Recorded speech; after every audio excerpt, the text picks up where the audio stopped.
Hi, I'm Tanya, and this is The Midnight Creek. Today, we're peeling back the layers of history and horror in one of London's most infamous pubs. Imagine a place where every creak of the floorboards, every shadow in the corner, could be a whisper from a bygone era, or something far more sinister. If you like our content, please subscribe. You're absolutely right, Tanya. We're talking about the 10 Bells in Spitalfields. It's not just a pub, it's a living, breathing relic from the 18th century, sitting smack dab in the middle of what was once Jack the Ripper's hunting ground. Just thinking about the history that place has witnessed, it's unsettling. Unsettling is an understatement, Mark. I mean, when you walk in there, even now, you can almost feel the weight of its past. It's got this incredible, almost oppressive atmosphere, like the very air remembers things we can't comprehend. Yeah, it really does lean into that Victorian vibe, doesn't it? Dim lighting, those classic tiled walls, it doesn't try to be modern. And that's probably for the best, given what we're going to talk about today. Exactly, because the 10 Bells isn't just old, it's directly tied to some of the most gruesome chapters in London's history. Specifically, the notorious Jack the Ripper murders. It's believed that at least two of his victims had their last drinks there, perhaps even hours before they met their terrible fate.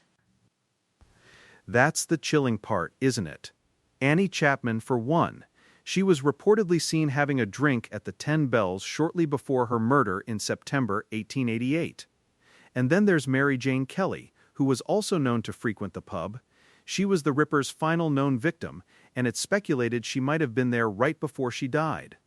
Can you even imagine sitting there, having a pint, completely unaware that those could be your last moments of peace, and then the thought that the Ripper himself might have been lurking in the shadows, perhaps even bought them a drink completely unnoticed, just sends shivers down my spine.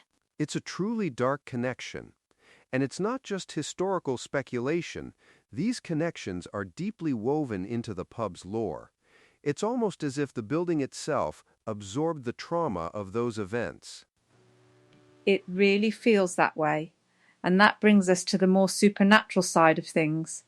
Because if a place holds such dark history, it often comes with a side of ghostly encounters, right? The 10 Bells is famous for its reported hauntings. Oh, absolutely. This is where it gets really interesting for me. People talk about seeing a shadowy Victorian man, often described in a long black coat, and of course the immediate leap is it the Ripper himself? I mean, how terrifying would that be, to see a specter of that figure? I can see why people would jump to that conclusion. The imagery is just so potent. But it's not the only apparition reported, is it? There's also the ghost of Annie Chapman, allegedly seen appearing and vanishing, often in period clothing. Yeah, and I think it's those more personal, identifiable apparitions that really stick with you. To see someone who you know was a real person, a victim, it changes the whole dynamic from just a spooky ghost story to something much more poignant and sad. It certainly does. And it's not just visual sightings either. There are so many other reports that contribute to the pub's haunted reputation. Disembodied footsteps, echoing through empty rooms when no one is there. Those subtle things are often the most unnerving, aren't they? Because you can almost rationalize a shadow, but footsteps when you're alone? That's a different kind of fright. And the sudden cold spots, like an invisible presence just passed right through you. I've heard about people feeling an overwhelming sense of being watched, too. Staff reports are often the most compelling too, because they spend so much time in these places. They've long reported that the upper floors are the most active areas. They describe the air feeling heavier up there, like something is truly lingering. It makes sense given the history. It's not hard to imagine, is it? Especially if you think about how many people lived and died in places like that back then. Not everyone had the luxury of a large home. Pubs were community centers, but also places where people lived above, worked. A lot of life, and unfortunately, a lot of death, happened within those walls. And speaking of death, there's another incredibly sad reported haunting. The sound of a crying baby. It's believed to be a child who died on the premises, perhaps centuries ago. That just breaks your heart, doesn't it? Oh, that's just devastating. That's the kind of haunting that transcends pure fear and goes straight to profound sadness. A child's spirit trapped in such a place, it adds another layer of tragedy to an already dark history. It really humanizes the stories, doesn't it? It's not just about the big, sensational Ripper murders, but also about the everyday tragedies and struggles of the people who inhabited these areas during that period. Spitalfields was a very different place then, densely populated, often impoverished. And the fact that the Ten Bells today still embraces that Victorian aesthetic, with its dim lighting and original tiled walls, almost makes it feel like a portal. It doesn't sanitize its past, it leans into it. That's why it still feels so dark, I think. You're right, Andrew. It's like time hasn't fully moved on within those walls. And for some of its former visitors, maybe it literally hasn't. The very atmosphere of the place seems to hold on to those lingering energies. I truly believe that. Places can absorb energy, especially intense emotional energy, from trauma or sudden violent ends. And when you have such a concentration of those events, particularly the Ripper murders which brought such terror and despair, it's bound to leave an imprint. From a historical perspective, it's fascinating to see how a place can become so intertwined with a legend. The Ten Bells isn't just a pub, it's a monument to a particular moment in history, and the hauntings are almost an extension of that historical narrative.